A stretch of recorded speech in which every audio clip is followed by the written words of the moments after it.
High friends, welcome to Yashikar. நம்மளோட விஜய் டிவியில் entry கொடுத்ததுக்கப்புறமா அடுத்தடுத்து சக்ஸஸ் வந்து பார்த்து ரொம்ப ஒரு ஹாப்பியான ஒரு தருணத்தில் இருந்துகிட்ருக்காங்க நம்மளோட ஷபானா. ரீசெண்டாக குக் வித் கோமாளி ரியாலிட்டி ஷோவில் வந்து கலந்துக்கிட்டாங்க. உங்கள் எல்லாருக்குமே தெரியும். அந்த ரியாலிட்டி ஷோவில் வந்து ஃபஸ்ட்டு ஃபைனலிஸ்ட்டாக நம்ம ஷபானா வந்து செலக்ட் ஆகியிருக்காங்க. அப்படியே ஆனந்த கண்ணீர்னு சொல்லுவாங்க இல்லையா, அந்த மாதிரி அந்த பிக்கை க்ளோஸ்அப்பில் பார்க்கும்போதே தெரியுது அவங்க கண்ணு ஃபுல்லாக கலங்கி போய் நிற்கிறாங்க. இது ஒரு பக்கம் அப்படின்னா, அவங்களோட இன்ஸ்டாகிராம் பேஜ் வந்து 101.9 மில்லியன் வியூஸ் வந்து ரீசெண்டாக கடந்திருக்கு. அது இன்னொரு பக்கம் மகிழ்ச்சியான ஒரு விஷயம்.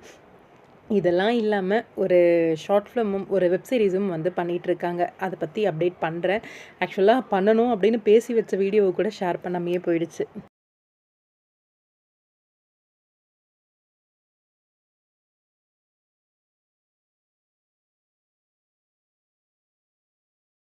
ஷபானாவோட வளர்ச்சியை பார்க்கும்போது ரொம்பவே சந்தோஷமாக இருக்குது. அதுலேயும் குக் வித் கோமாளி எப்படி சொல்கிறது, ராமர் இல்லாமல் இந்த ஒரு இது வந்து சாத்தியமே இல்லை.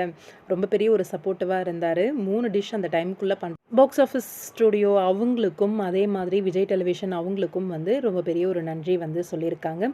சீக்கிரமாகவே விஜய் டிவியில் ஹீரோயினாக வந்து நம்ம ஷபானாவை பார்க்கலாம் அப்படின்னு நினைக்கிறேன். பார்க்கலாம், வெயிட் பண்ணி. வாழ்த்துக்கள் ஷபானா, ஃபஸ்ட்டு ஃபைனலிஸ்ட்டாக உள்ளே போயிருக்கீங்க. டைட்டில் அடிச்சுட்டு வரணும்.